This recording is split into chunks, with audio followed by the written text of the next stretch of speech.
नमस्कार शेतकरी मित्रांनो, मी जो दूरचा व्हिडिओ बनवला होता त्याला तुम्ही खूप चांगला प्रतिसाद दिला, त्याबद्दल तुमचे खूप खूप धन्यवाद।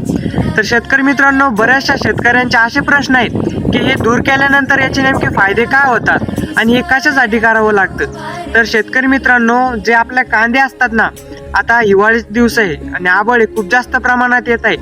तर आभाळ आल्यानंतर धुई येते बघा, आणि धुई आल्यानंतर आपले जे कांदे आहेत त्याचे शेंडे जाळतात आणि शेंडे जळू नये त्यासाठी आपल्याला दूर करायचं आहे।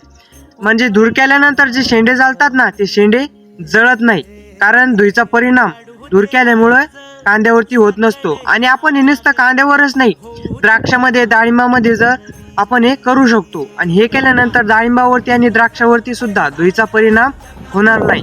आणि आपल्याला सकाळी 6 वाजता करायचे, म्हणजे सकाळी सकाळी धुई येते तेव्हा आपण हे केलं तर त्याचा परिणाम आपल्या कांद्यावरती, द्राक्षावरती आणि डाळिंबावरती होणार नाही। तर मित्रांनो, भेटूया पुढच्या व्हिडिओमध्ये नवीन माहितीसह। धन्यवाद। जय जवान जय किसान। मोठी लढाई लढू मातीसाठी गड्या, मनगटाचं जोर लावून